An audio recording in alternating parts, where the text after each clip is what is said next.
up something. Sadhguru is a yogic and a mystic, a man whose passion spills into everything he encounters. Named one of India's 50 most influential people, Sadhguru's work has touched the lives of millions worldwide through his transformational programs. He's not just a yogic, but he's also an author and a poet. And today he's going to turn storyteller. And this is a great evening because I believe there are lots of stories that we're going to hear from Sadhguru. So let me now invite Sadhguru to please take his place on the stage for a session of Kisse, Kahani with the mystic. And before we do that, we'll just have a promotional video talking about the kind of work. Some of you may not be aware of the kind of work Sadhguru does, but here is something that will give you a deeper insight into it. Can we have the video now?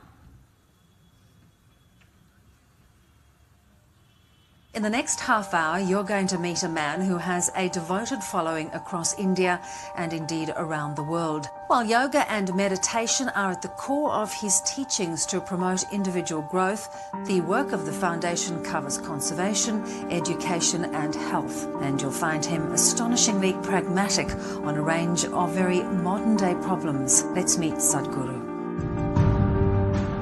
For the very first time in the history of humanity, we have the necessary resource, we have the necessary capability, we have the necessary technology to address every human problem on the planet.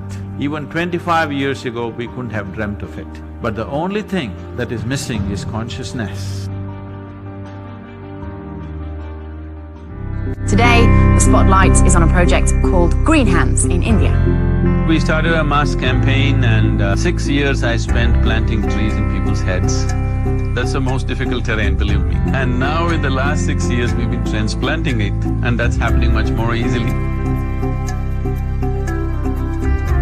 Action for Rural Rejuvenation is mainly aimed at rejuvenating the human spirit.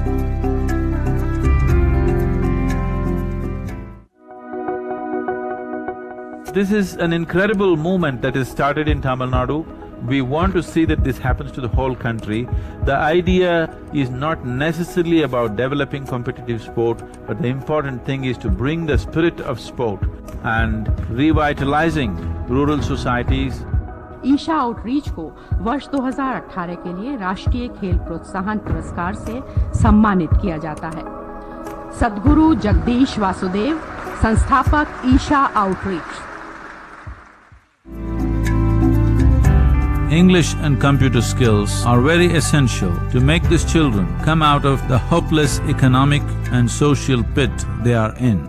If you could first tell our viewers what is the idea behind it, initiative, insight, which is more specific towards entrepreneurs. Whatever the nature of your business, ultimately it is all about human well-being. Isha Foundation, a non-religious, non-profit public service organisation headquartered in southern India. We've engineered the outside world in so many ways, but we've done nothing about this one. If you want to know well-being, in is the only way out. This is what I want to teach you too. That is, you can be completely intoxicated without any drug, just on life. This is a shift from wine to divine.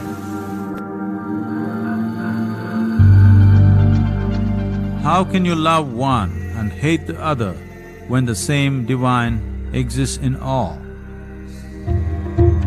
Spiritual process is not about looking up or looking down, it is about turning inward.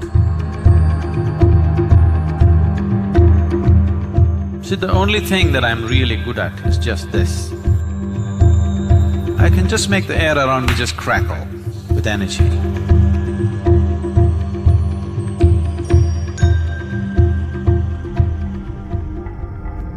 Adiyogi is the source of yoga, the first yogi.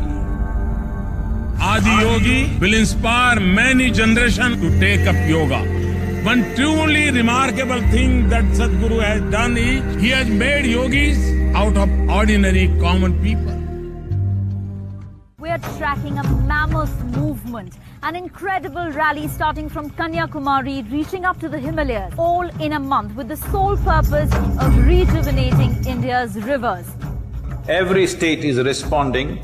This is concurrence and this is wonderful. I'm very happy that Sadhguru has taken up this cause. It should also become a people's movement for our own survival, for the survival of our children.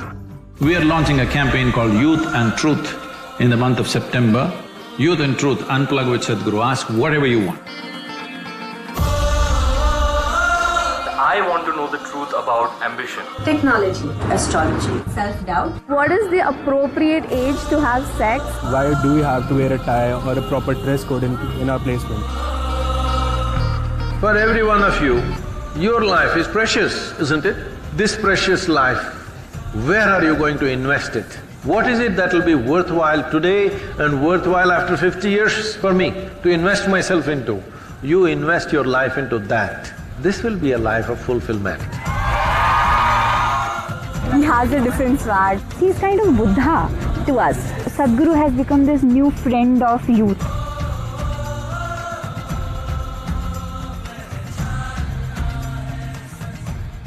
You have to describe yourself in one word. Would you consider wildlife as two words or one word?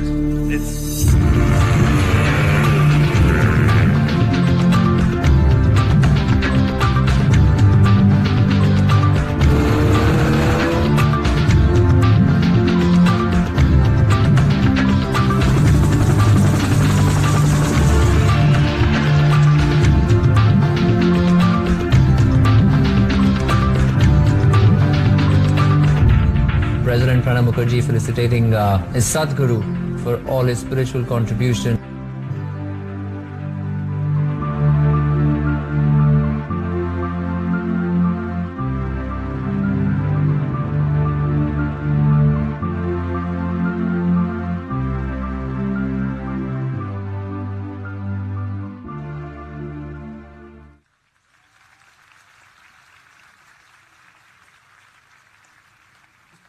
Thank you.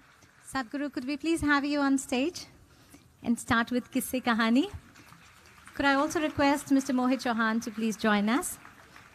You are here, I'm here for some time.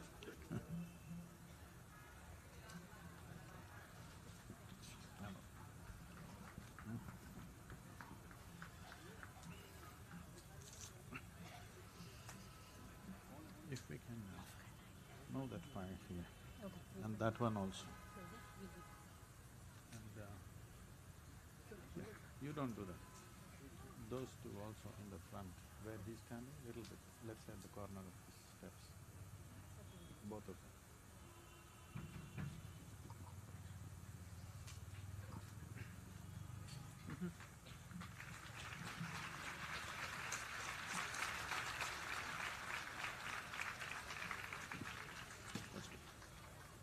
These two. Can you bring it? Please.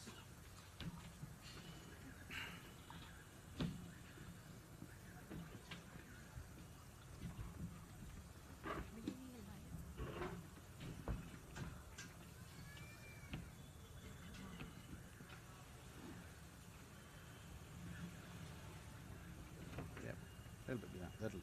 Thank you. Similar.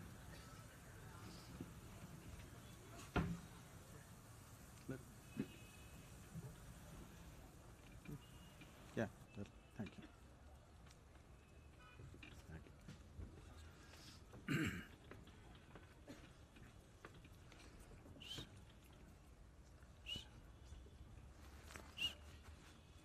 Little bit.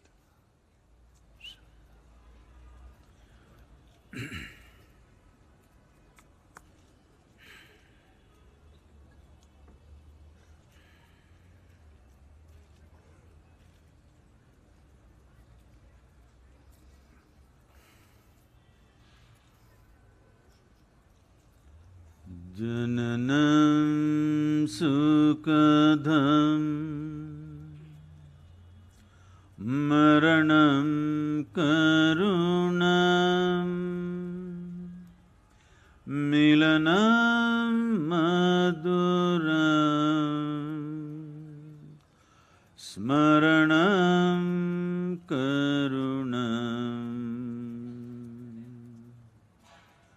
kalavashyadiha sakalam karunam samayadipate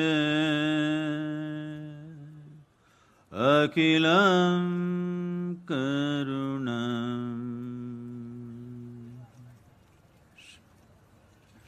Namaskaram to everyone.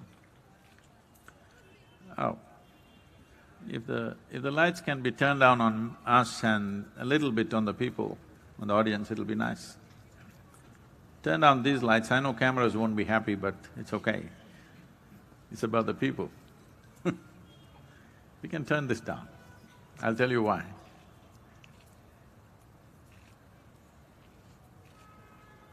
It should feel like we are sitting in firelight, just minimal lighting. Namaskaram to everyone. And all the little children. I must confess to you, the children, I was a good storyteller, but due to horribly logically imprisoned adults that I've been talking to for last 30+ years, I kind of gave up my storytelling and started speaking with surgical precision. They seem to like it, but they don't know what they're missing because they lack the limitations of logic so much. A story or storytelling or experiencing a story is actually like in modern terminology, it's like virtual reality. Today there is virtual reality technologies, people wear all kinds of goggles and sounds, headphones, and they go through a whole experience. We came up with a way to create this experience for people for thousands of years. In this, the important factor is it must be evening, which it is. There must be little chill in the air so that people huddle up close together, which you are. And there must be fire, which we have. Let me see if we can fire. So why this fire, this whole atmosphere, a little excessive moisture in the air, why all these things are needed to tell a story? Well, today, see again I'm falling back to logical expressions. Today we know that just above the fire, you're supposed to be not looking at me, just above the fire, that's where your vision should be focused. And because of the radiation that is caused by the fire, and if a voice is well modulated enough to create the right kind of sound and reverberation, together they will change the atmosphere by changing the molecular structure of the air around us. Today there is science to it. But we went by human experience because today we understand science as realities told to us by different instruments. But in my experience, for me, the only instrument I trust is this human mechanism. What this says is absolute for me, and it's never gone wrong till now. I know it will never go wrong because suddenly it will not shoot up into the air. When it's time, it'll go down into the earth. I know it's on the right trajectory. So, if you keep your focus unwavering just above the fire,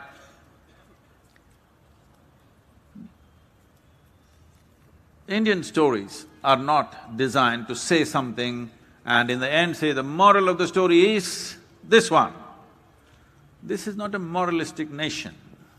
We did not run this country or this culture based on rigid morality. We always conducted this society by seeing how to stir up your humanity. Because we saw if your humanity is overflowing, you don't need any morality. But in every generation, there must be people who will be constantly stirring up your humanity. If that doesn't happen, without the moral code, then people go a little crazy, which I think we are seeing right now a bit. So, those of you who in between go to their own stories on the cell phone, this lady, hello, your cell phone. No, you're not supposed to go to your own story, you're supposed to be staring a few inches above the fire and allow the transformation that happens around you to impact you. Because a story is a virtual reality that you experience.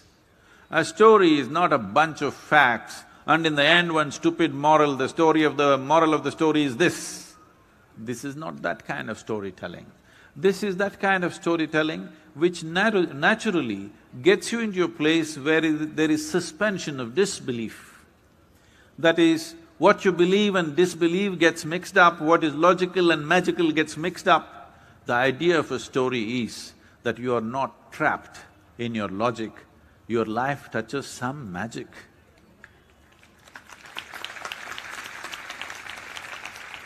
If you're logically all correct, the only satisfaction that you have is you're correct, but you will miss everything in life. Life needs little magic, because life is magic. Because you don't know where the hell you came from, suddenly you're here, everything fine. Isn't it magic? That suddenly you fell out of your mother's womb one day and you go about like you're a whole life and poof, one day you're gone again without a sign. Isn't this magic? Hello? Isn't birth and death magic? Birth and death definitely is magic, isn't it? Always surprises you. What makes you think the in-between space is not magic? In-between space is also magic. Because you got trapped in the limitations of your logic, you're not experiencing the magic. So story is a time to suspend a few things, not bother about this and that, especially the messages that are coming on your phone. Hello? And allow this to transform you. When I say the fire, the radiation, the heat, and the reverberation of a voice, it can transform the atmosphere. Well, because you're logical people, only the front little bit, the children may be little less logical, but they're also getting there very fast. So there is scientific evidence to show you how sound and reverberation can reorganize the entire process around you. There is, in the life energies that we are, we identify 5 basic dimensions of energy. These are called pranavayu, samanavayu, udhanavayu, apanavayu and vyana. Among this, udhana is important here because the udhanavayu within you, if you have little mastery over that, then it enhances your ability to communicate and your voice loses all its rough edges and it becomes a very comprehensive sound that it can have an impact.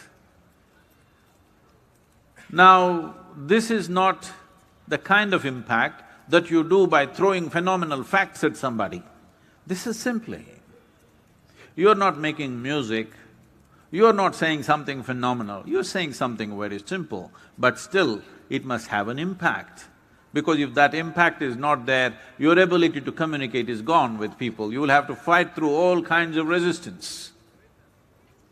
Now, these reverberations, how they impact not just the human being, not just your mental structure in terms of how you think and understand, like and dislike a particular story, it just can reorganize the entire system.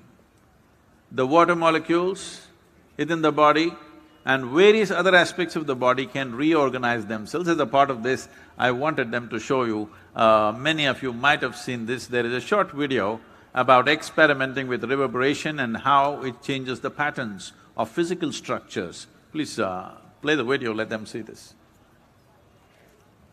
You should see it more, Chauhan, so that you can sing and transform. Hey, this is a private chat, you're not supposed to overhear. He just gave me the mantra for some magic.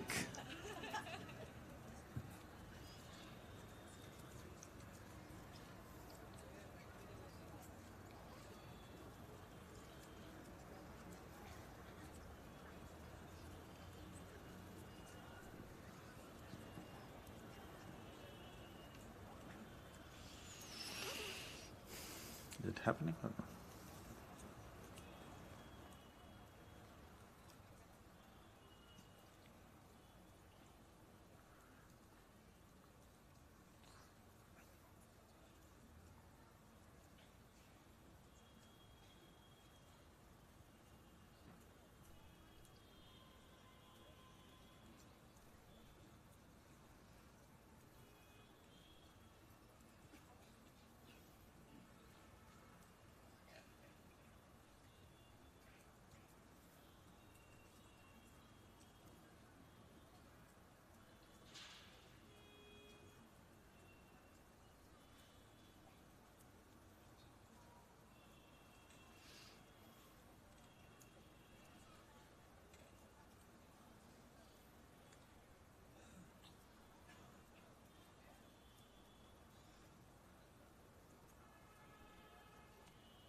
No audio.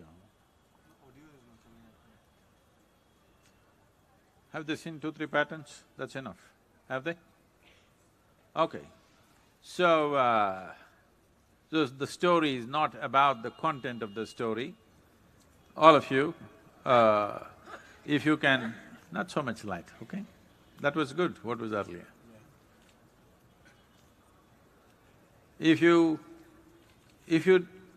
this is an important thing about story. That is, without blinking your eyes, you must be staring just a few inches above the fire and simply listen. And whenever I ask you a question or something else, you don't have to answer yes, no, this, that, you just have to say, Hello?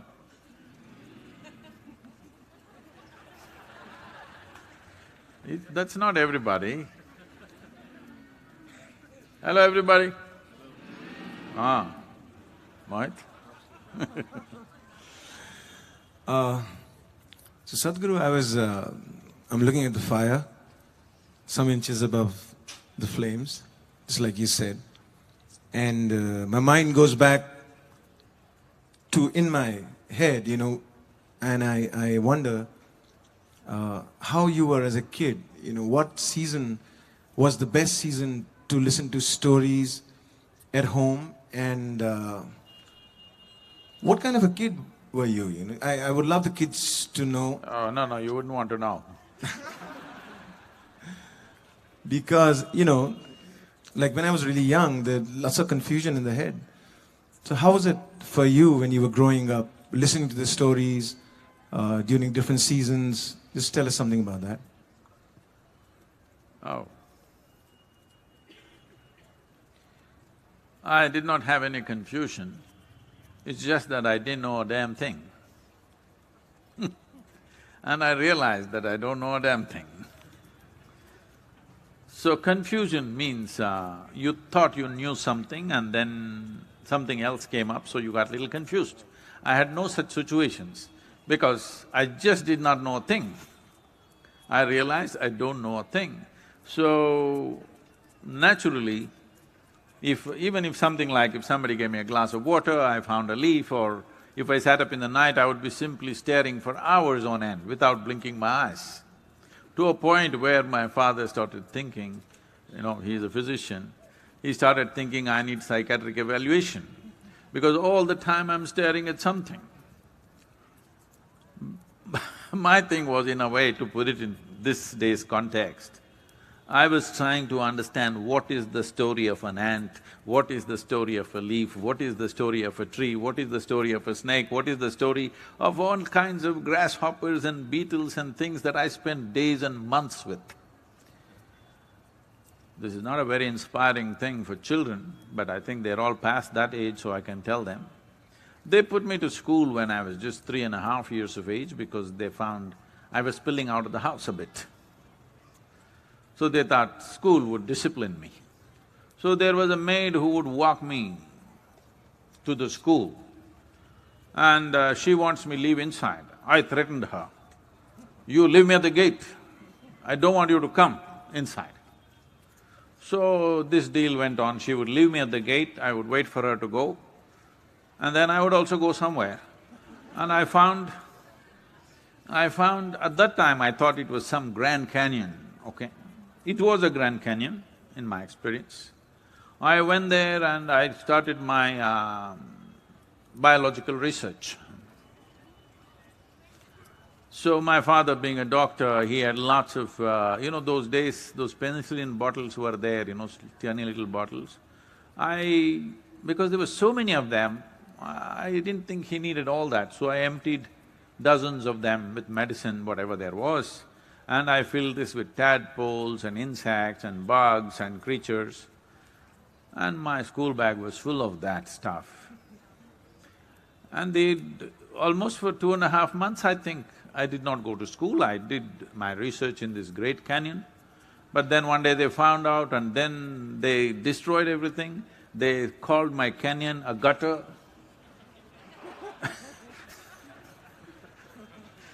And they threw out all my biological species that I had gathered. I don't know if some of them have become extinct, maybe I could have saved them. So that's how I began school, so it's not very inspiring for the children, maybe. So this was around roughly in which class? You were in 6th? No, I was maybe 4 years of age. Oh, 4 years of age, yeah. You started really early, the research part.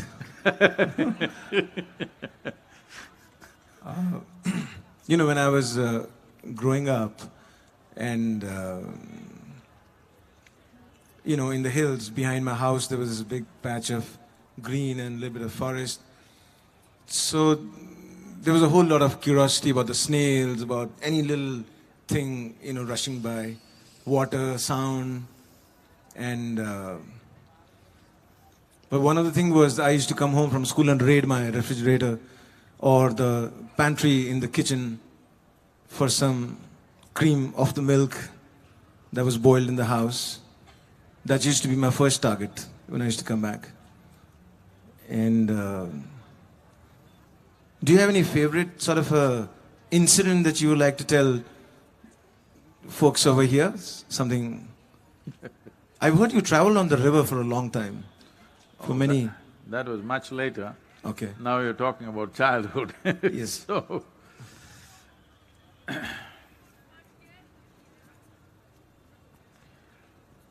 I think my school stuff, I think everybody knows, and children are here, I better not share the school things. I think you can, Sadhguru. They're not saying anything. That's adults only. Give us a louder All right. Thank you. So just a few days ago when I was about 4 days ago I was in Baku, there somebody was telling me that, how they're not able to remember so many things and about their own life and various things as time passes. So I was telling them, the important thing about this is, I actually spoke about this when I was in San Francisco for a group of people, that the reason why people have memory issues is they try to understand the world and their life in terms of words and meanings, which is unnatural. I never tried to understand anything in my life. I just drank up the world like a big video. that I can replay it whenever I want. Almost anything, I don't remember incidents piece by piece. Some things I remember, some things I don't remember.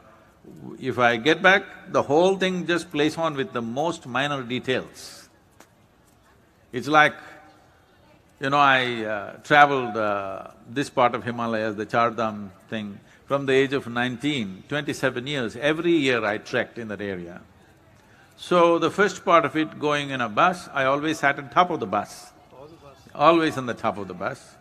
These buses were called Bhuk Hartal buses, because he will leave at 4:30 in the morning from Haridwar, and to reach Badrinath, he will reach before the sunset, he has to cross the gate. So he won't stop for lunch, nothing, he will just be gobbling his chapatis and driving smoking and his chapatis and everything. Right there he will get down and do his toilet stuff and he'll get back, but he won't give us any time for anything. So I would just buy a basket of apples and just eat apples all the way along. Because anyway, those days when we came to North India, by the time we crossed Vijayawada, that was the best last meal we would have, the train. Once we crossed Vijayawada, after that it is aloo puri, aloo matar, aloo gobi, aloo, as we go into the hills, it's just aloo.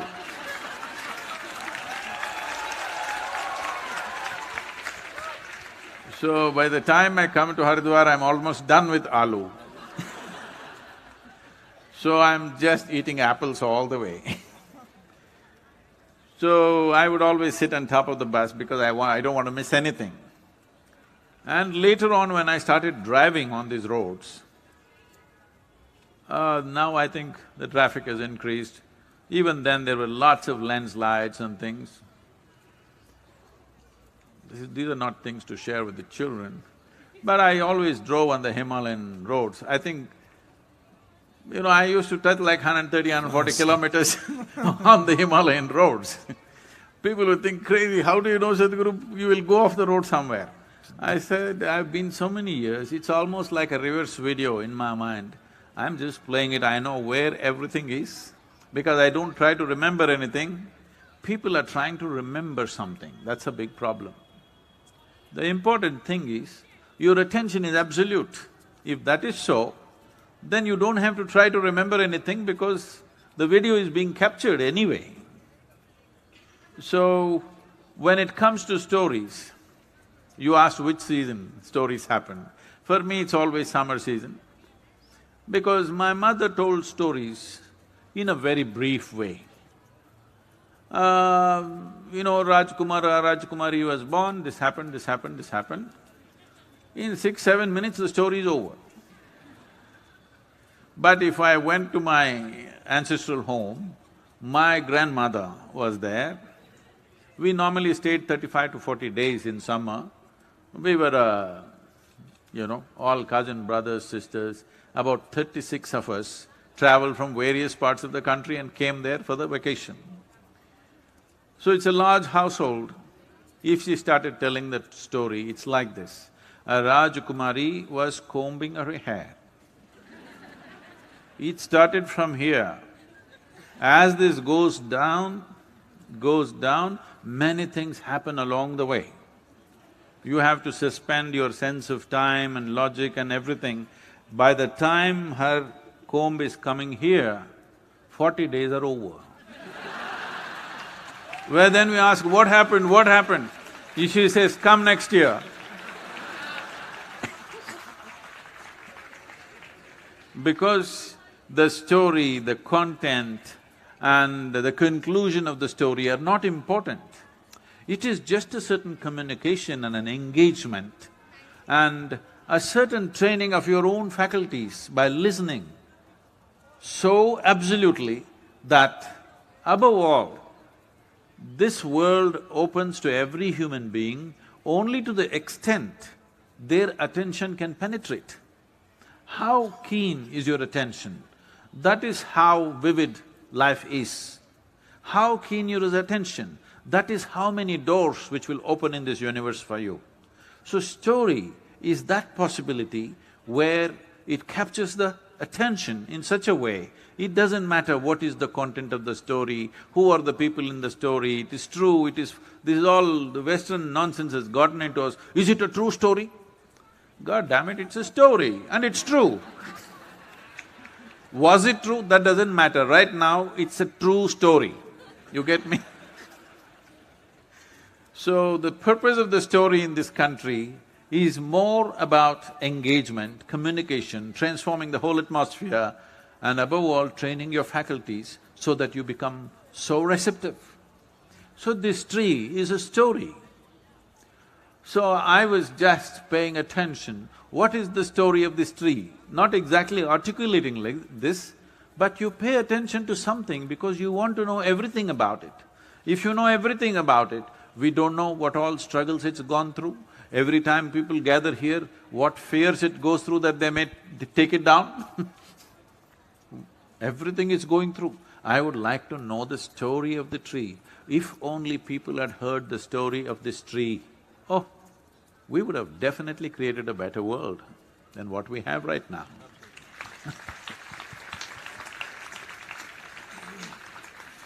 Sadhguru, when you say paying attention, like for example, kids when they study or anything… No. Textbook is not something that you can pay attention to. I will tell you about my textbook experience. My father, I hope he doesn't watch this video. He was a very strict disciplinarian. He was academically such a level of excellence, always first, second, right through his medical courses, everything. But I was more compassionate. I wanted everybody to be ahead of me.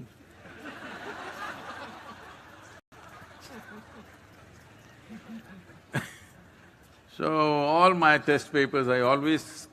very consistently, I got only 6 zeros. I remember this so well that I hope we're still torturing the children with that monthly report card. Are we? Still? Oh, even if the dinosaurs evolve, the schools don't evolve.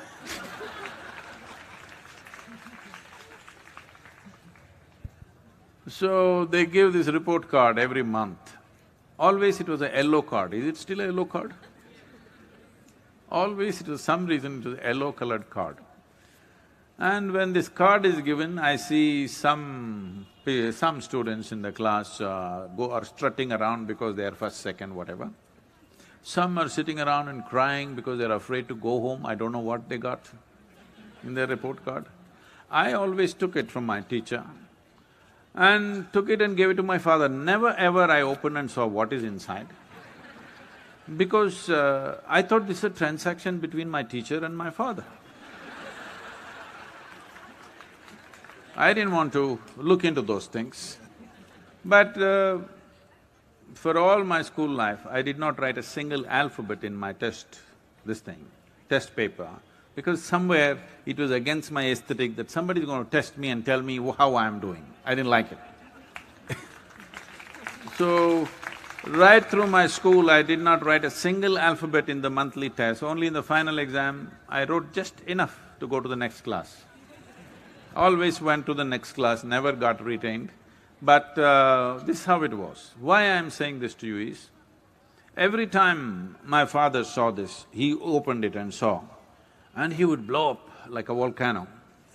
And he would go through 2-3 days of turmoil, seeing this yellow paper. And after 3 days, my teacher is asking, where is your marks card, bring it back. Because the zeros were consistent, the numbers I never varied, I was consistent. But I think every time they wrote nastier and nastier comments, which made my father go up. 2-3 days he is in a volcano state, and then the teachers are asking, where is the marks card, bring it back. My father says, I won't sign it, I am ashamed, I will not sign this paper. I said, okay. They say, then you must bring your father. He says, I will not come to the school, I am ashamed to come there. I just didn't understand what this whole drama was, because I was just trying to figure what the hell is this life about. I was just trying to understand the ant that crawls, the leaf that comes, the flower that blossoms, the clouds that move, that moon that becomes small, big, all kinds of things. And my own chest, breathing and food that I eat, I'm just engrossed by everything in the universe, but nobody is giving me any marks for that. I did not expect that, but I'm saying my story was just to find out what is the story of this life. What is the story that's going on here? Is this a fantastic story? Because in my eyes, though I could not figure what is the story at that time, it was something fantastic happening. I don't know what it is, why it is, but I know something fantastic is happening and it deserved all my attention.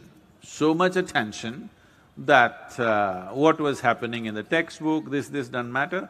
I was talking about he being a strict disciplinarian, evening 7 to 9, we must focus on our textbook. So this is all set, very disciplined life. We must come home, whatever we're playing, by 6:30, 6:45 we must come back, 7 o'clock we must shower and sit down and we must study something. If I opened a book, I would find one small speck on the page. That speck would engage me so much. Next 2 hours, I would be just watching this speck. This speck would become like a doorway to the universe for me. But I wouldn't read a single word in the textbook. But I wouldn't be looking around here and there. Anybody who's looking at me, in their imagination, they would be thinking I'm reading.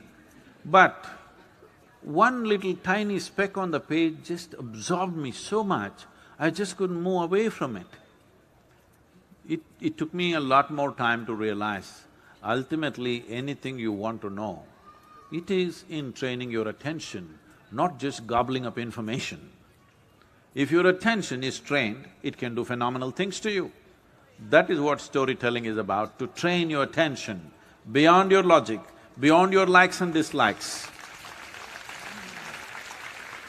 beyond what you think is right and wrong, simply to be able to be absolute attention to something. And story is capable of cultivating that attention in children. So my grandmother told the most fantastic stories, and I will never be able to tell like her because she would go into such details, such details. I didn't believe a word that she said, but it was so fascinating. And she trained all our attention, absolutely, with her storytelling. So let's tell one of her stories just to… Yes, sir. Absolutely. My great-grandmother lived to be 113, 113 years of age. Now, when she was 65 or 66, I think her husband passed away around that time. And after that, after 2-3 years, around 60, when she was 68, she decided she will move out of the home where she was living. It's a very large household, very, land-owning family, big land-owning family. So she moved out and built a small temple, not for any god, but for herself. She is that kind of a woman. People used to say she's a devil of a woman, not because she harmed anybody, she did anything, simply because she wouldn't die. She just wouldn't die. Everybody thought her husband died, some of her children died, I think all of her children died before she went, and some of her grandchildren died, a few great-grandchildren died, but she just won't die. So, and another reason why they called her a devil is because she would laugh. If she laughed, a hoot of laughter, the whole street would shake. Those days, women were not supposed to laugh so loudly, they were supposed to laugh in a controlled way, hi. Beyond that, they're not supposed to laugh. I don't know how men lived with women who cannot laugh. But it was so, they were not supposed to laugh, but this woman could not control. When she laughed crazy. So they said she laughs like a devil. So I started thinking, oh, devil is the laughing one, what does the God do? Nobody ever talked about him laughing. So, all this. Anyway, she lived a very ecstatic life in the sense, she would be sitting and when I saw her, she's over 100 years of age. She had hair right below her knees flowing, huge amount of hair, and tears flowing from her eyes and laughing and sometimes singing, sometimes dancing, over 104, 105 years of age at that time, dancing wildly and tears and laughter. When she is in the puja room, I could go and do what I want. I would displace all the gods and I sit there. She's okay with that. With anybody else, they would kill you. But she was fine with anything. And she would take flowers with her feet and throw it to the gods like that. So, as wild as she was so sensitive to life that, you know, when she was living out, but when we children went, she would come to see us. In the morning, if you give her breakfast, this guy who's standing and telling his whole story, the blue-shirted man, please, hello? Yourself. He didn't understand what is attention.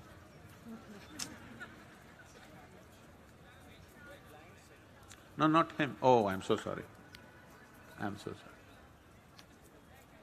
Please, somebody take care of them.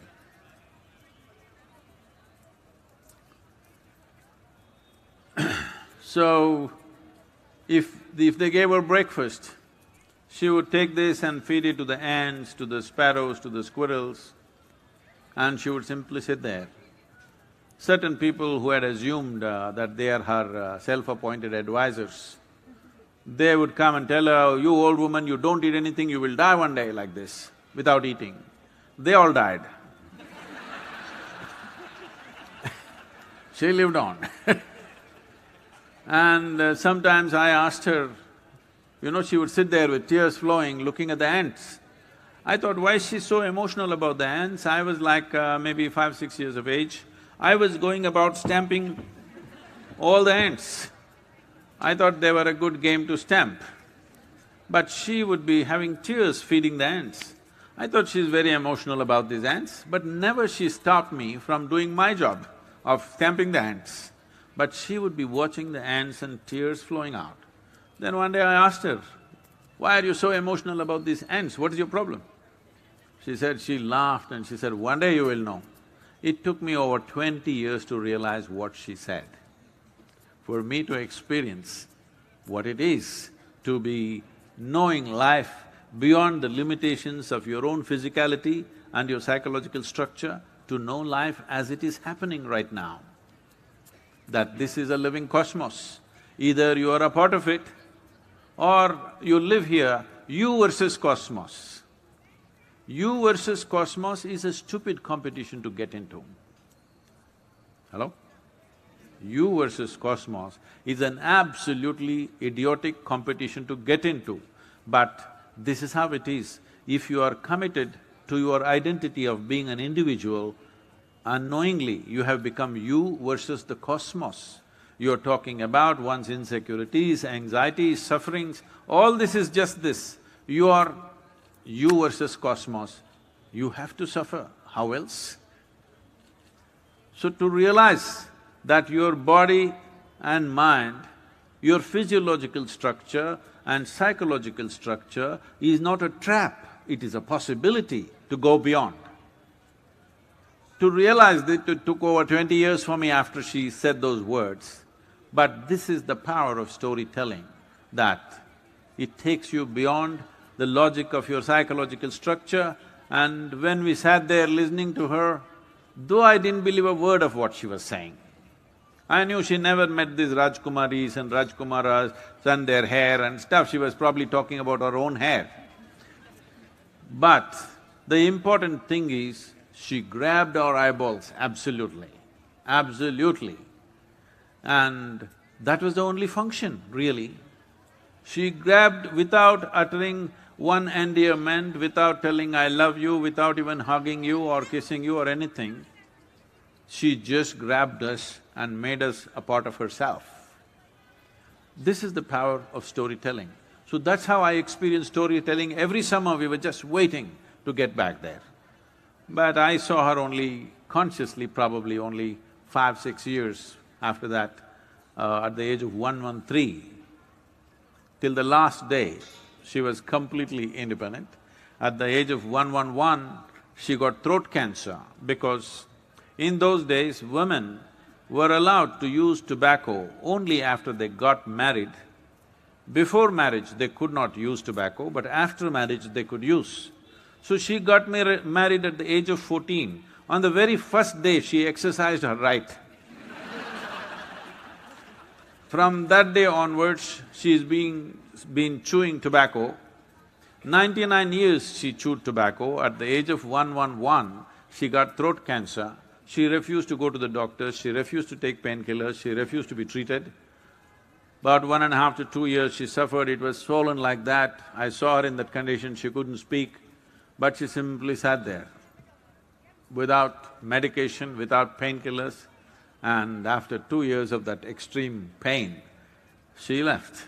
Until the last day, whatever she needed, she was doing for herself, living in her own temple. A temple not for a god, but for herself, because she felt she deserves a temple.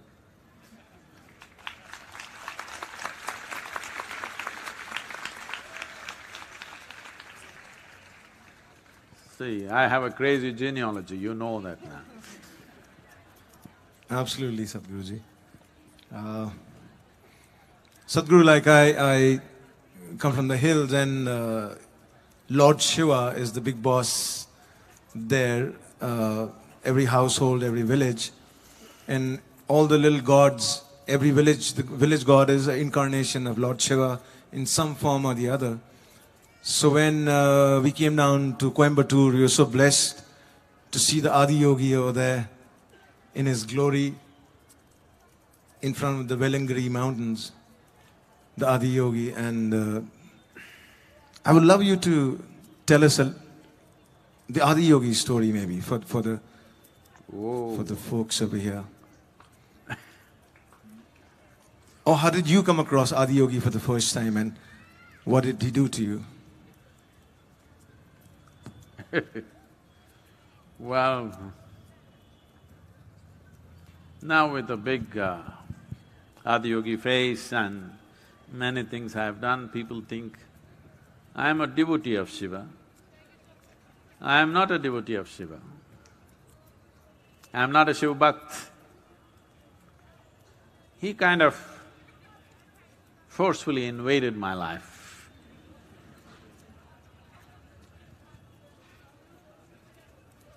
At the age of 25, when an overwhelming experience happened to me on the Chamundi Hill, after that, in the next 2 months, I noticed that a certain sound was coming out of me often. Initially, I thought for some reason my breath is rasping. Even now, in United States, when I'm initiating people, when I say Shambho, I don't say it like this, when I say Sh. People say, Sadhguru, when you whistle, our energies go crazy. Why are you whistling like that? I said, it's not a whistle, I'm saying Sh. So this sound started happening from within me like a rasp. I did not know what it is. All my life I had never uttered such words. I grew up as a confirmed atheist, very involved in the left movements of those days. This sound just coming out of me like this, I thought my breath, something crazy going on. But after some time, it started coming out more distinctly. So it's not by choice I started saying these things and doing what I'm doing. I'm just a slave. And initially I fought. Then I knew this is like you versus cosmos game. I'm smart enough to understand it's not worth fighting. So, I became his party.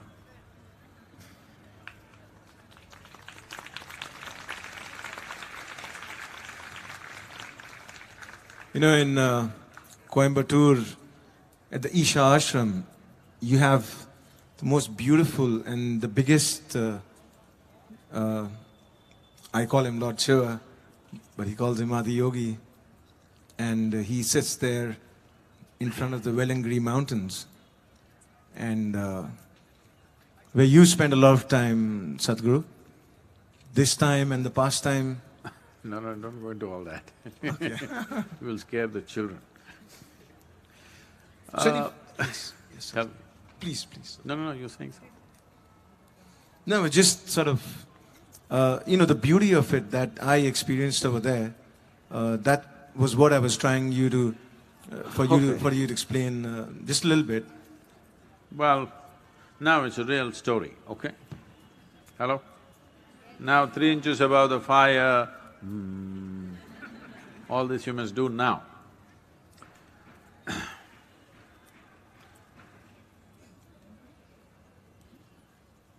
This happened many millennia ago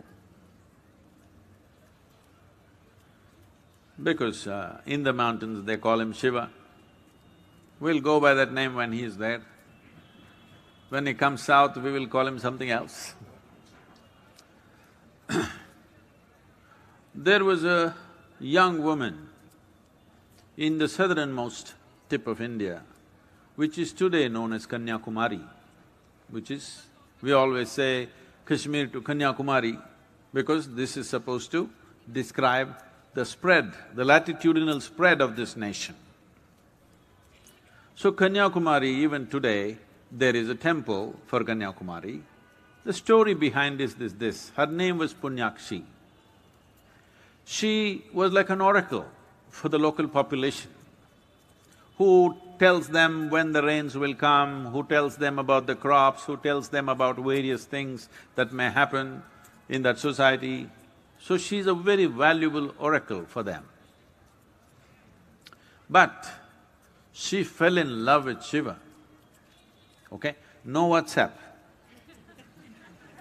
You must be wondering, the children, the young girls are wondering, how did she fall in love from Kanyakumari to Himalayas? Was she messaging him? No, no phone, no WhatsApp, no message, no Instagram, nothing. Just like that, hearing about him. So many stories wafted down this subcontinent and reached her ears. She imagined him, she created a virtual reality.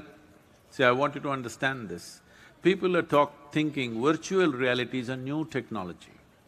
What I'm telling you is, your entire life is a virtual reality because you are seeing life only the way it happens in your mind, isn't it?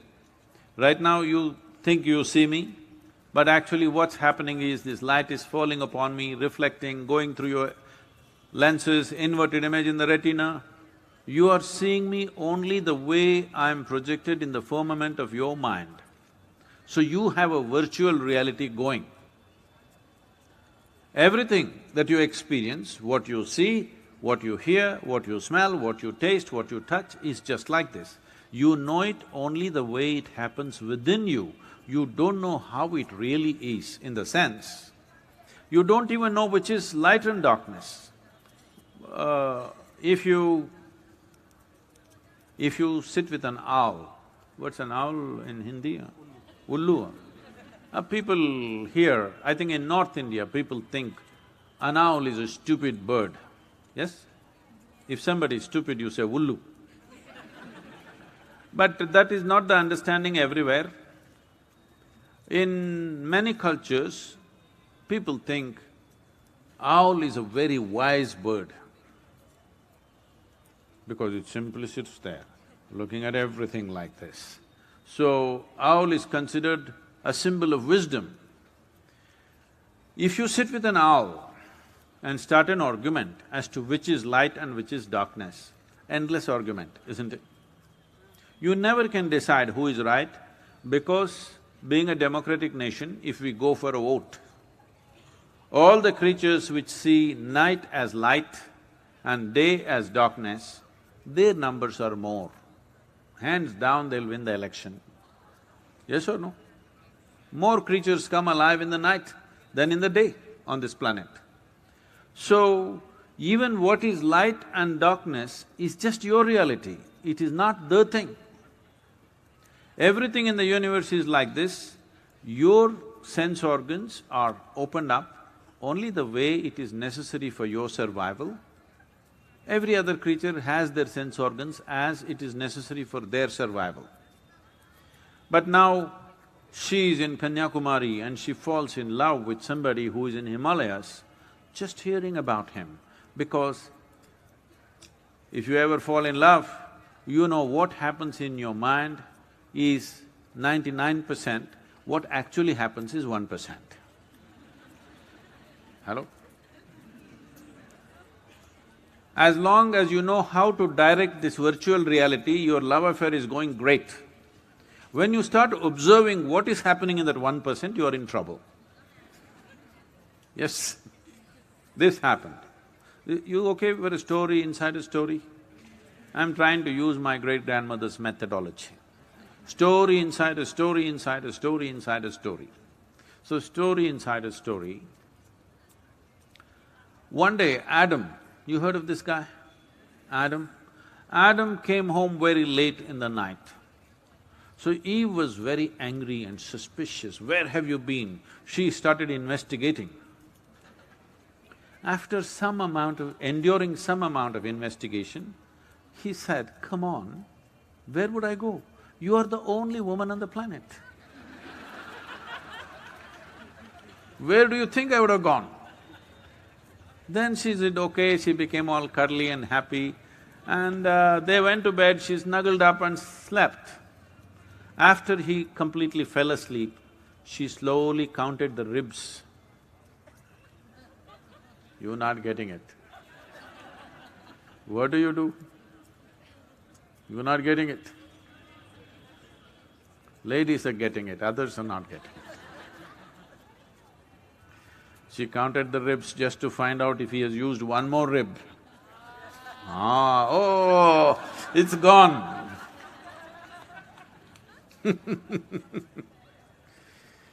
So, she fell in love with Shiva and she did not blow kisses, she threw her heart away, northward. Somehow Shiva caught it. And though he was an ascetic, a yogi, but married, but this heart was so vibrant, he could not say no. So he started moving south, almost like being drawn, because one dimension of Shiva is that he is a bole.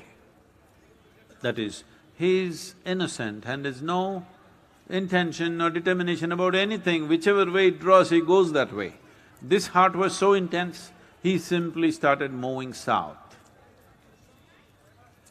The community around Punyakshi did not like this, because they knew if she gets married, she will go away and they will lose an oracle, a very valuable person in their society.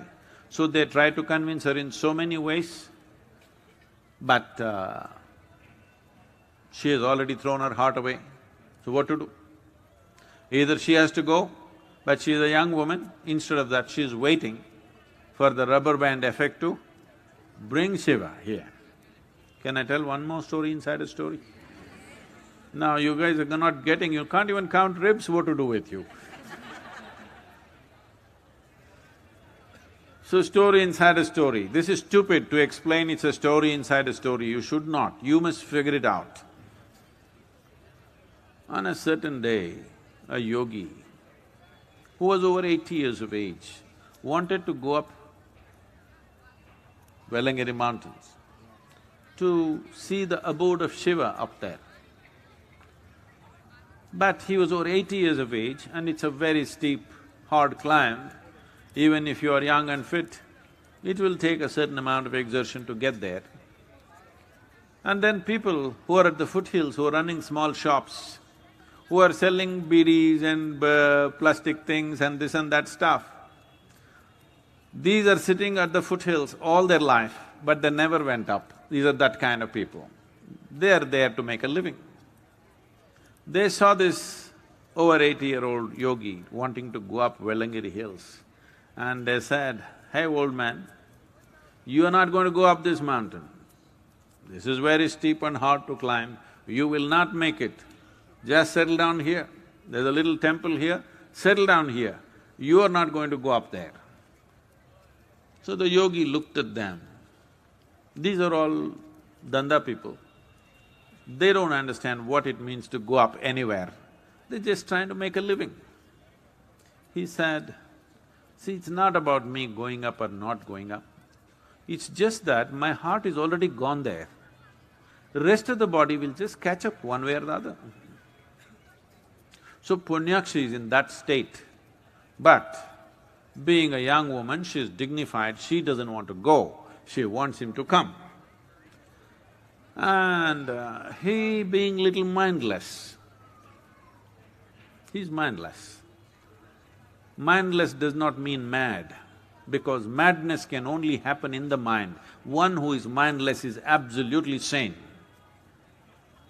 Yes. Madness can only happen in your mind, isn't it?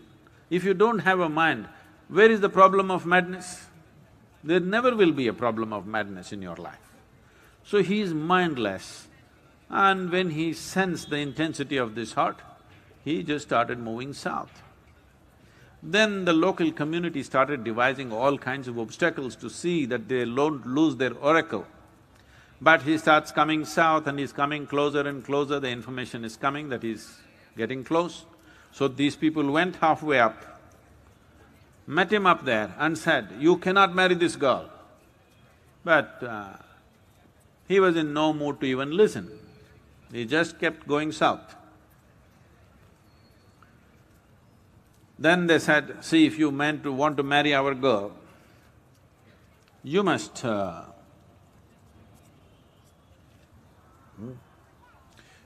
bring some items missing. Where's the sugar cane?" Oh, I'm sorry. Okay. So they said, "You must bring sugar cane." You know, this is sugar cane. Without these rings, without knots. It's in the nature of this, that always there will be knots, more or less, but they have to be there. This is the way this is made. So they said, "You must bring sugar cane without knots." And they said, "You must bring a coconut without ice." In the south, they say once you remove the fiber that is there, once you remove it, this coconut is like Shiva, it has 3 eyes. So they said you must get a coconut which has no eyes.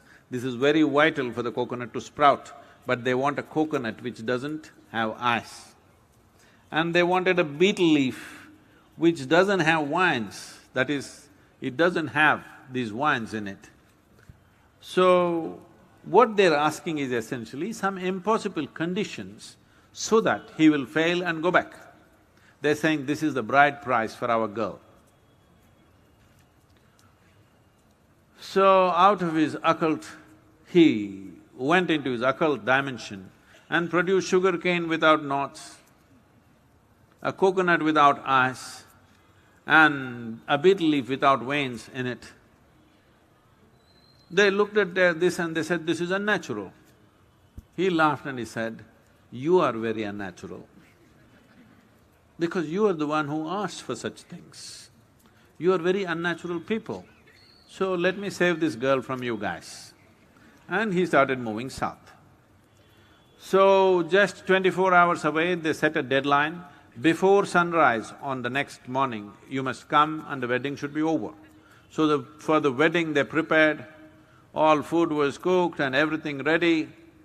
Punyakshi is all dressed and waiting. In Tamil Nadu, there is a culture of always weddings being before sunrise at 4 o'clock, 3:30, 4 o'clock in the morning, weddings happen. You must also start this in Delhi, you will avoid all the traffic problems and on those wedding days, making misery for everybody else who's going to work.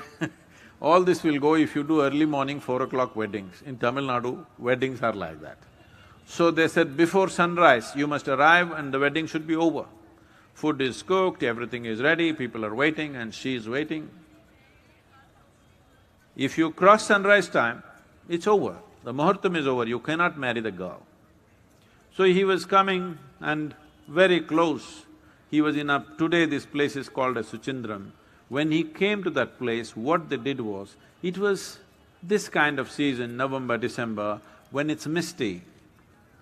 If you do not know this is something you must experience, you might have seen in the hills, that when it is misty to a certain extent, when the water particles in the air is at a certain density, if you light a fire like this on a mountain, it looks like the whole mountain is on fire, because every molecule of water acts like a prism and multiplies the fire millionfold and makes it so large.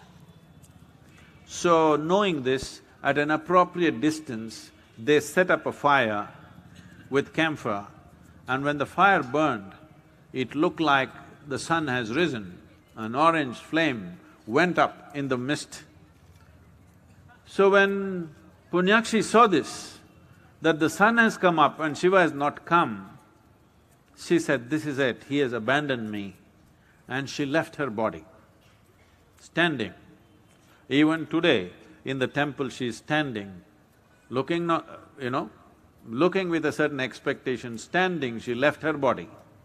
In a certain sense of pride and a bit of anger, she left her body. When this came to Shiva, he was at Chutindram, and then he was totally despondent and frustrated that he could not fulfill such a simple need of hers, and he turned back. And then he came to Velangiri hills, and on top of the mountain he spent over 3.5 months. It is in the tradition of this culture, wherever Shiva spent one cycle of moon, that place will be referred to as Kailash. So even today, the Velangiri hills is referred to as Kailash of the south.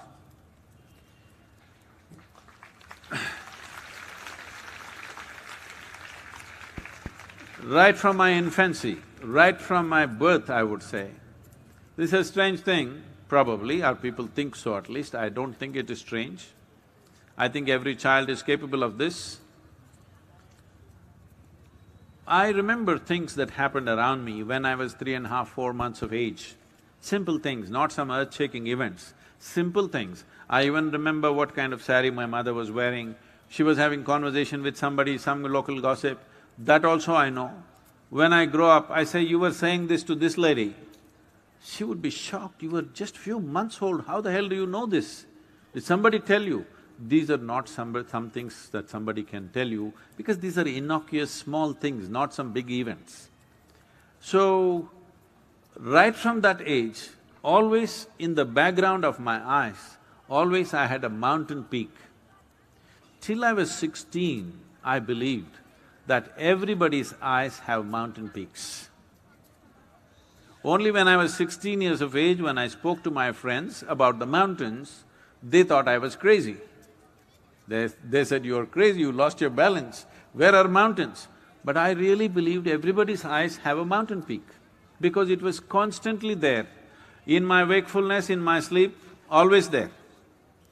So after 16 years of age, I started looking for this mountain. I trekked the whole of Western Ghats. I travelled from Goa, southern tip of Goa, to Kanyakumari 11 times on my motorcycle, climbing every possible peak, trying to find that mountain. By the time I was 19, I knew it is not there, so I moved to Himalayas and I started trekking in Himalayas. The moment I saw Himalayas, I knew it is not there because what I was seeing and the terrain was very different. It is only in 1987, I stepped into Coimbatore city and I realized the mountain is somewhere here. How this happened is, morning 3:45, I got off the bus, Mysore, Coimbatore, I take a night bus, it arrives too early, and I got down and suddenly this hit me, I didn't know what. I kept my baggage down in the bus station, I sat on the baggage, and that's it. For over 1.5, 2 hours, I was sitting right there, I didn't realize what happened to me. I knew this is somewhere here, but it's not like I'm thinking about it, I just lost sense of time. It is only around 6:15, these auto rickshaw drivers coming and poking me and asking where I want to go, that I really came to my senses. I knew it's somewhere close by. I found it in 1993, that is Wellingiri Hills. After I saw that peak, this vanished. When I saw it, I decided this is where we will set up the yoga center, and that's where we are today.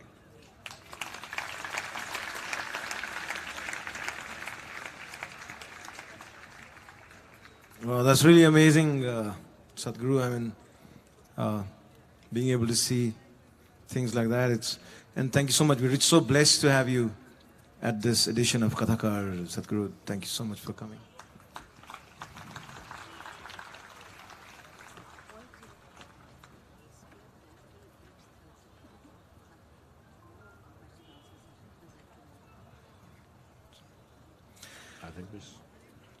Sadhguru, I wanted you to sort of, shed some light for us. Like in this day and age when the kids have laptops and computers and iPads and how does one sort of get this storytelling thing or the aspect of stories being transmitted across generations? Is that only going to happen through computers or the families or the parents, or how do you see things going, for the younger generation? Like when I was growing up in school, we didn't have any computers, so sitting around a fire was still a beautiful option, and television was also just one channel, Doordarshan, and nothing really happening. Now it's 24 hours, 200 channels, and so just how would it happen? I don't think we need to blame this on technology. Even before the technology came, I think my generation or even my father's generation and probably your generation kind of lost the ability to tell a story. So the only storytellers are commercial storytellers in the form of television, serials or cinema or whatever, so naturally they're watching that. Because there is nobody at home or school who can tell a story in any detail for nuts. They cannot. They can only read the textbook. So they naturally are looking for alternative stories. So I don't think there's anything wrong. It doesn't matter whether the story is coming from a phone or a television or what. But right now, the problem is, as you said, there are many channels, they don't even listen to one story, they're watching 10 stories at the same time, shifting. Now that doesn't serve the purpose of why the storytelling, because it doesn't grab you, it's just information. This crime is ours, because this is how we made education seem. We made the children understand education is all about information. But anyway, a time is coming where as artificial intelligence grows, probably in the next 15–20 years, education as you know it will be totally meaningless. Everything that you can do by gathering information, assessing it, assimilating it and projecting it outside, a simple gadget will be able to do better than somebody who thinks they're very intellectual.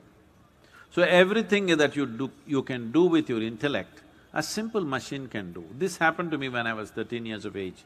When I was 13 years of age, the children will laugh at me. When I was 13 years of age, for the first time, I saw a flatbed calculator. Those days, Sony calculators and National Panasonic calculators came. Sony's were 125 rupees, National Panasonic was 100 rupees, so everybody bought 100 rupee calculators. Somebody brought this machine to me and showed me, tuk, answer came. I looked at this and immediately I said, then if this is the thing, why the hell are they torturing me in my math class? Why this mathematics class for me? Because all the teacher needs is this. They can find out the answer right here, why are they asking me? Why are they asking me 2 plus 2 how much? It's all here in this machine. At that time only I thought, if it can do mathematics, there must be another machine for science, another machine for history, another machine for everything, and it's all coming now. Bit late for me, but it's coming. So, schooling as you know it, education as you know it is going to become irrelevant in the next 15 to 25 years. So, assimilation of information is no more meaningful because a simple gadget will gather more information and give it out as you want it. So, this idea of education is what has destroyed a dialectical and a more holistic understanding and observation of life. Everything is analytical, intellectual. There is no embrace of life, there is dissection of life. So what this means is, suppose I really want to know you, I will dissect you. How's that? So if I dissect you, one thing that'll happen is, at the end of my dissection, you won't exist. So this has become our way. Whatever is given to us, we want to dissect either physically or intellectually. If you dissect, you will find nothing, believe me. If you dissect anything, you will find nothing. You will know surface aspects of life, maybe you will know its structure, maybe you will know how… if I dissect you, maybe I will see your heart, liver, kidney, but you will be gone. There is no way I can know you by dissecting you, isn't it? Maybe if I embrace you, if I include you, I may know something about you. But if I dissect you, I will know nothing about you. First of all, you will not exist. So, this dissection way of education, everything dissect. Our idea of science is just this. If you give a flower to somebody who thinks he is a scientist, first thing is they'll strip it down. They will know everything about the flower, but the flower won't exist. So, a story means it's an embracing of life. This is not analyzing, this is not about concluding. The most classic example of storytelling is our Mahabharata, story inside a story inside a story, over 100,000 characters, everything. Is it about good and bad? No. Is it about judging who is the… this has become the conversation in… I see particularly in the American news channels, good guys and bad guys. There were no good guys and bad guys in this country. We knew everybody is capable of both. If we inspire them in one way, they will go this way. If you inspire them another way, they will go that way. Is it true that none of you are either good or bad 24 hours of the day? Is there anybody who is 24 hours good, 24 hours bad? No. This is the nature of a human being. The thing is, where do you stay most of the time? To start with, or how to be beyond these two. So entire story is not about judging this is a good man, this is a bad man, this is good, this is bad. This is not about that. This is about digesting life in a holistic way, without dividing it, absorbing life in a holistic way. It is all of it. It is all of it. It is all of this which makes the life. If you just accept the flower and not accept the filth, it is just a question of time before the flowers will vanish, isn't it? Hello? I'm not hearing the So, essentially, life is happening like this. It is the filth that you put at the root which becomes the flower.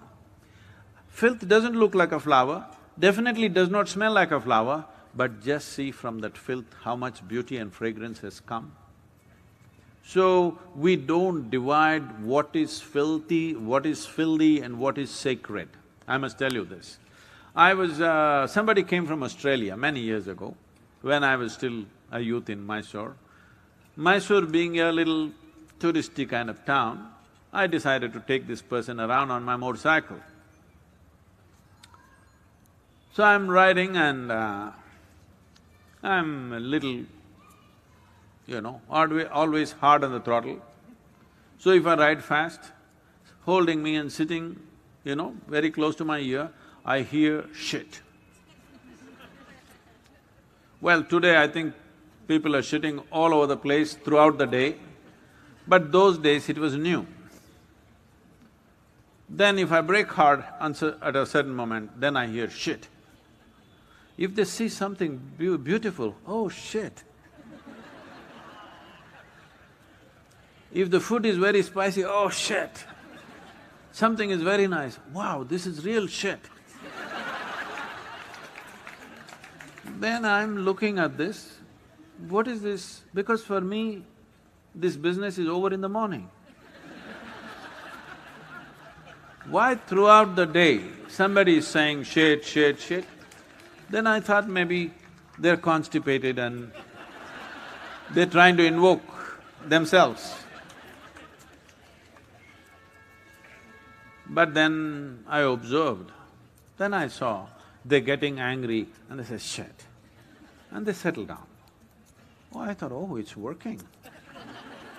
Anything that's working, I don't wish to disturb.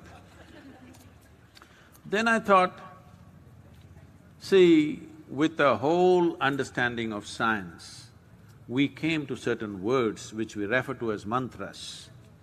Mantra means a pure sound, which has a certain kind of reverberation with a specific intent. So we came to a powerful word called Shiva. Even in the word Shiva, it's the Shi which is powerful, Va is added to dampen this. For those of you who don't understand what I'm saying, we conduct programs where we prepare people to a certain level of sensitivity. When they come there, if they say Shiva, they'll burst with energy. When this burst happens, you need some control, so sound Va has been added. So these people accidentally, unknowingly, maybe intuitively, they've arrived at the same sound, shit. Then I thought, oh, this is not a problem for me. When I said this, people said, how can you say Shiva and shit are the same thing? Shiva is the highest, shit is the lowest. Then I asked, well, if these words are stored in your brain, I don't know how they are stored, in case they are stored alphabetically, they are just right next to each other. Because in your mind, you cannot hold Shiva here and shit here. There's no such arrangement. Hello? Do you have such an arrangement? Why I'm saying this is, because the moment you divide something as filthy and sacred, good and evil, God and devil, you have divided the universe. You will never know the reality of your existence. You will only dabble with pieces of life. So, story and the fire, just come up, okay? And your attention can take you beyond this division that you create in your mind, because the nature of the intellect is this. If I ask you a simple question, do you want your intellect sharp or blunt? You must choose, I'm going to bless you right now. Sharp.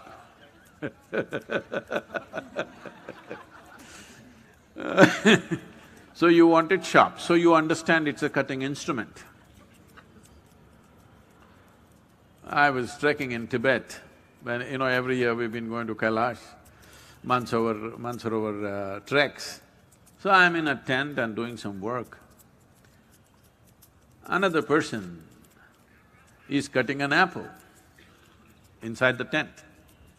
And there's one more person, and that person is telling this person who's cutting the apple, be careful, it's a very sharp knife. It irritates me, because I call something a knife only if it's sharp. Hello? If it's a child, I understand. This is a grown man. He must know how to handle a knife, it's not such a complicated machine or something. But I continued my work. Another 2 minutes, I again hear, "Be careful, it's a very sharp knife." I said, "Hey, come on, leave him alone."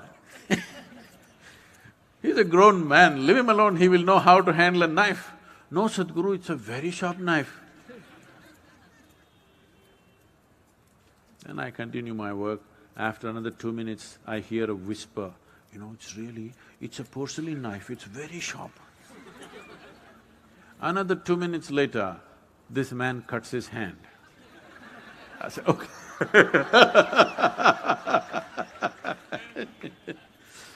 See, knife is not a dangerous instrument.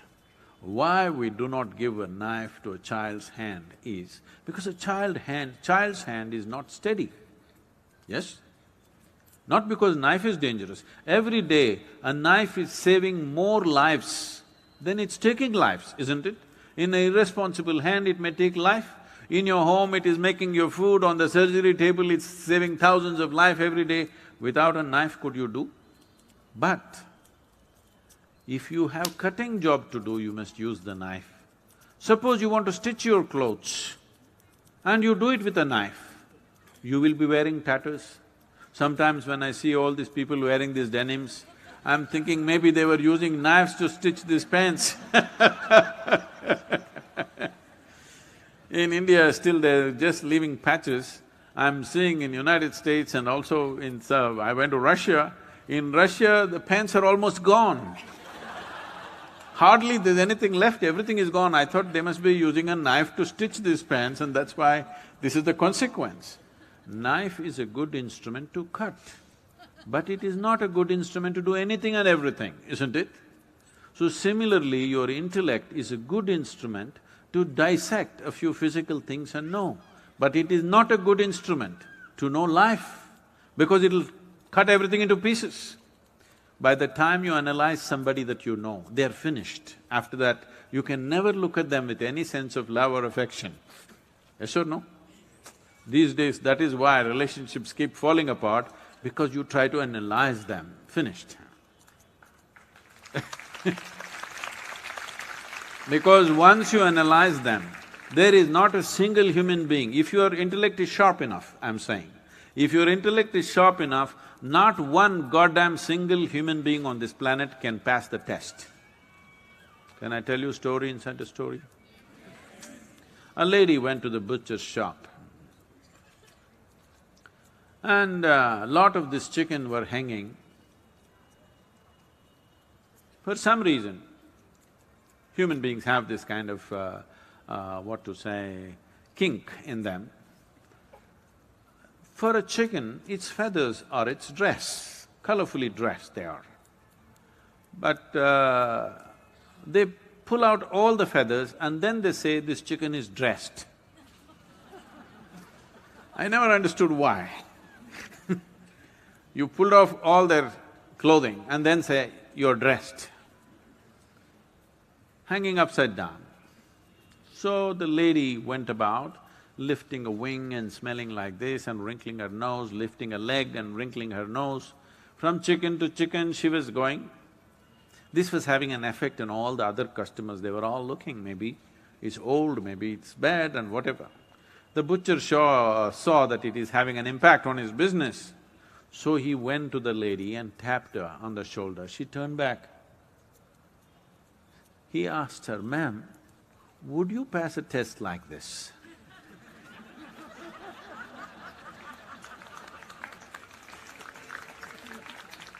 So I'm saying if you apply your intellect on anybody sharply, you will see not a single human being can pass the test, including yourself. Hello? So this is why you must understand the story. These are all different kinds of stories sitting here. Each one is a story, isn't it? Though they try to behave like, like most people who are walking on the street and driving their dream cars on the street, if you look at them, I think they're trying to practice their last pose in their life, how they should look when they lie in their funeral. believe me, you will naturally get that pose. You don't have to practice it all your life. Especially if they think they're religious or spiritual, they will become… Do you know this? If you're spiritual, you should not look like this, like this. If you're spiritual… Okay, you must turn slowly.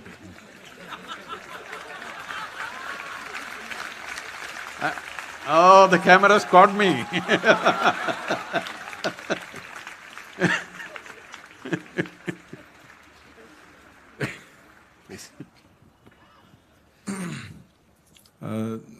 Sadhguru, you were talking about stories and you were talking about many different stories in stories. And I was speaking to Kiran sir, and he, comes from a beautiful northeastern state of Arunachal Pradesh. And recently we had the very good fortune of traveling with him to a place called Tawang, which is a high, around 11,000 feet, beautiful little town, and there was a beautiful festival happening over there. So we were conversing and, we were agreeing that when we were growing up, some of the best stories that we used to hear from, family people or grandparents or friends, senior people, would be the ghost stories. And, somehow, you small, kids, we love to get scared. Still they want to hear that ghost story. It's one of their favorite things, amongst all stories. Do you have any ghost story from your experiences of traveling in the mountains?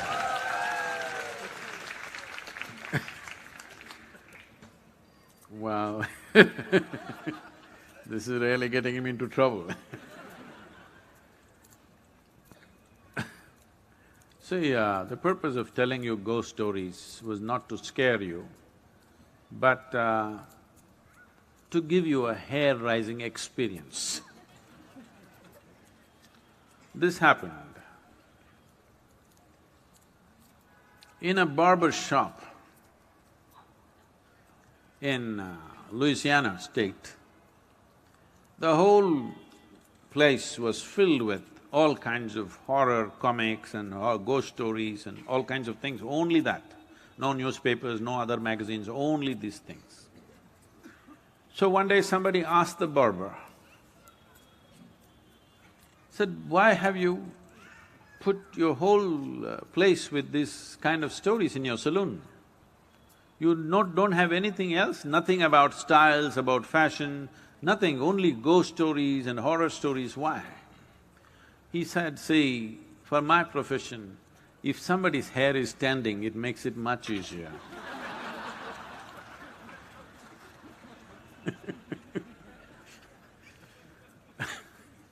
So the idea was to give you a hair-raising experience, not to scare you. And I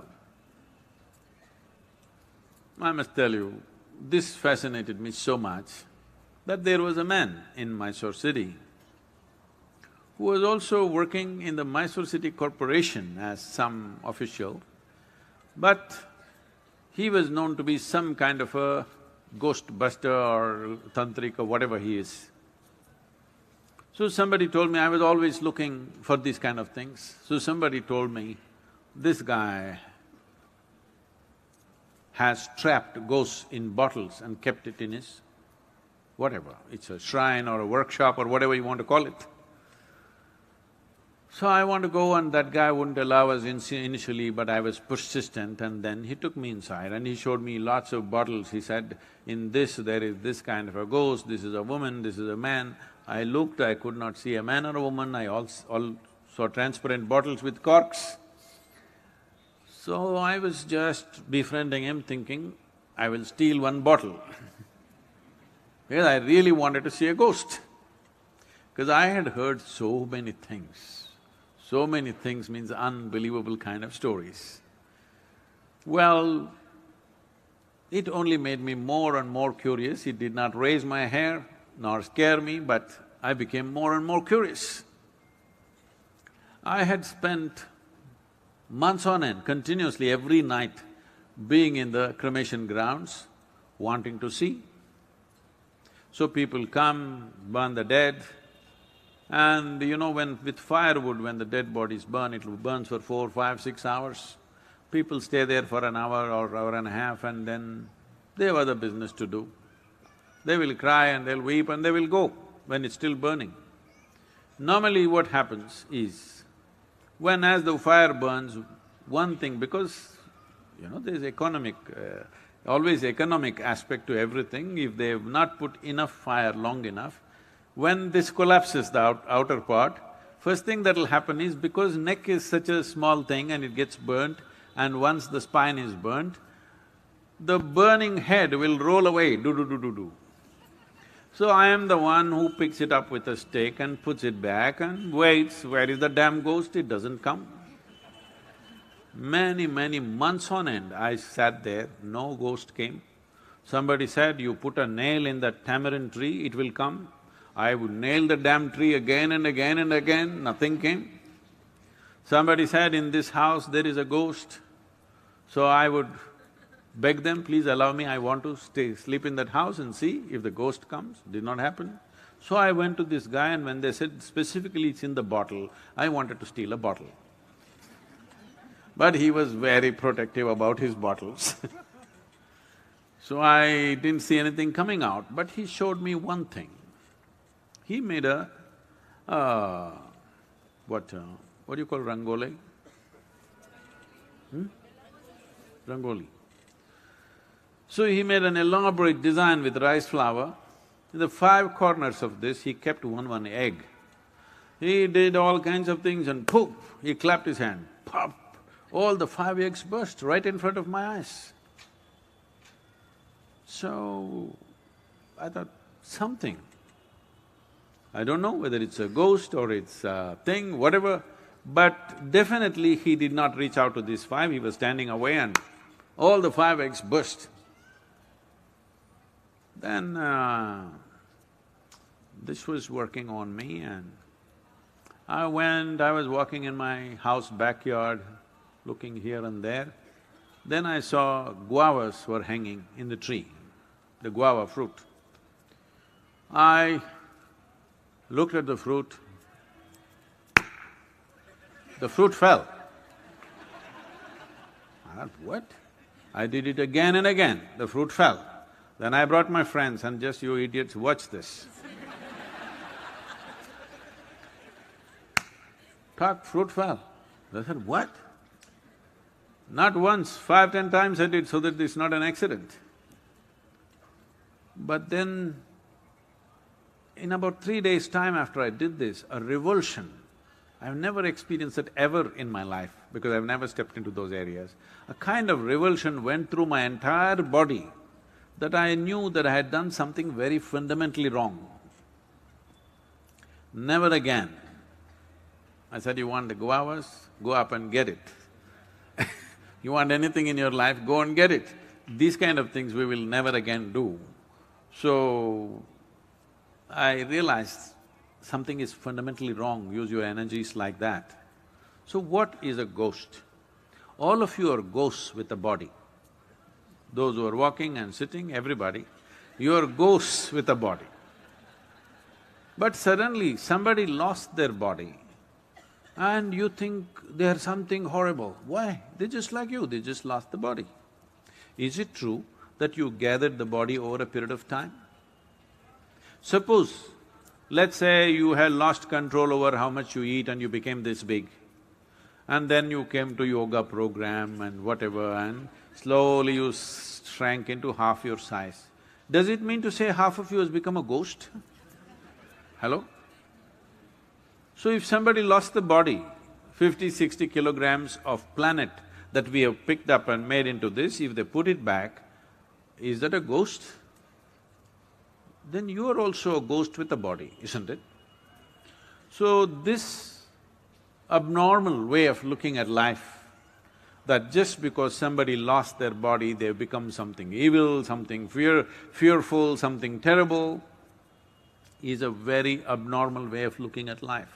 The nature of life is such that whether… See, right now, this is something you must look at this, not intellectually, really experientially. You're breathing, all of you, are you? Hello? I'm just checking. Hello? You're breathing. So if you're breathing, let us say this was like a building or whatever, right now we are in the quadrangle kind of place. So there is life here that you're breathing. You may call it air, but it's actually life, because if I take away this will go. Yes? Your life will go. It's only in this transaction, life is happening, isn't it? So it's not just about air, oxygen, this, that. This is a living cosmos. You are like a little bubble, you captured a little bit of life. You know, did you blow soap bubbles when you were young at least? Hello?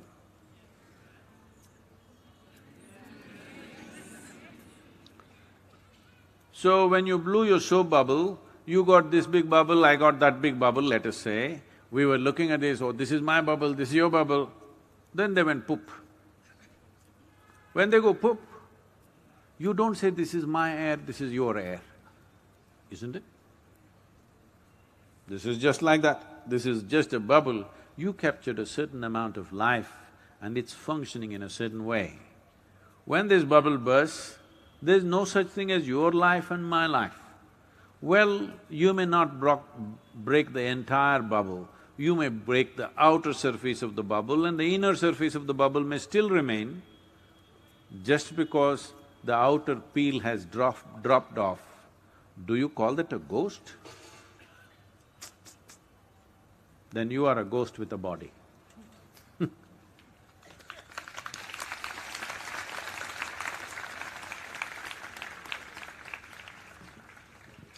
I think if you go any further, they will think it's a bedtime story and they'll sleep.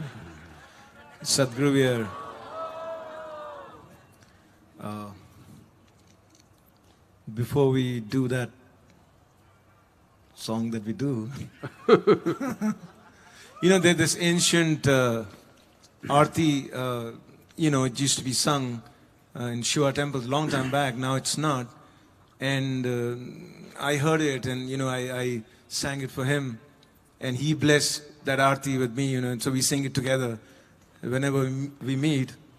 And but Sadhguru, we are really grateful and thankful to you for blessing us over here with your wisdom and you show us the path. Thank you so much for that, and we'll keep looking for that with you for a long, long time to come.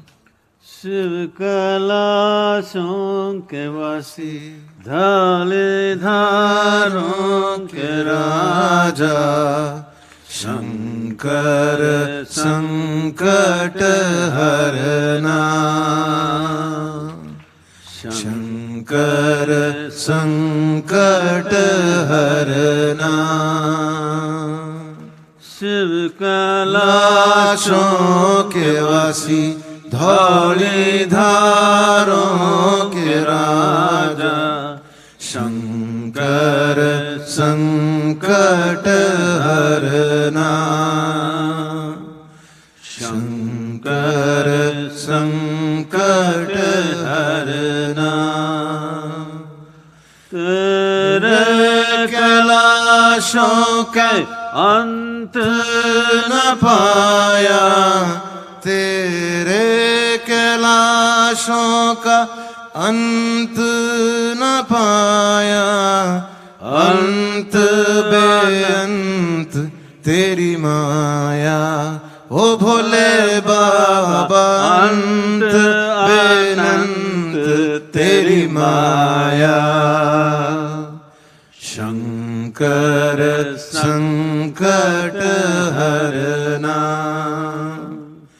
Shiv Kailashon ke vasi, dhauli dharon ke raja, Shankar sankat harna.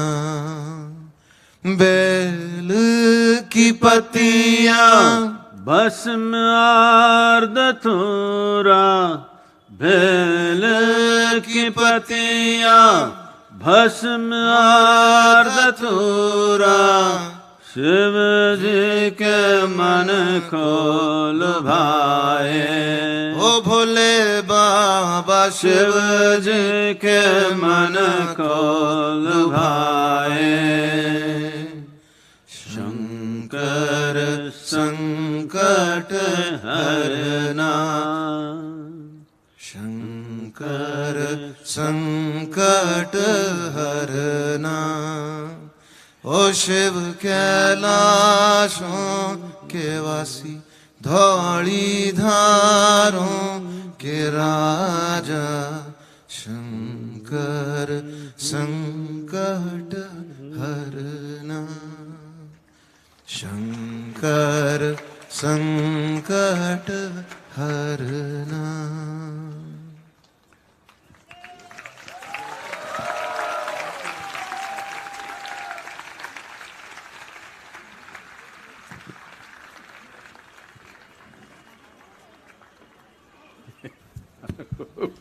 Thank you very much, Sadhguru ji, for sharing with us through your stories, your insight into life and living. And thank you very much, Mohit ji, for being with us this evening.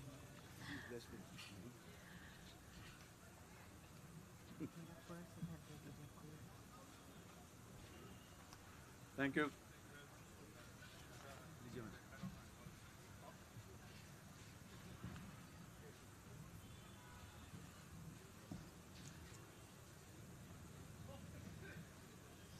हम सद्गुरु जी के अनुग्रहित हैं कि वो हमारे बीच पधारे और अपनी कहानियों के माध्यम से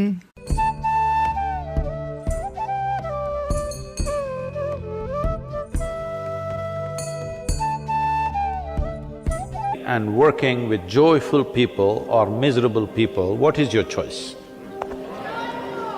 I want you to please remember, everybody else is expecting the same thing. You being a pleasant piece of life is 100% in your hands if you take charge of it.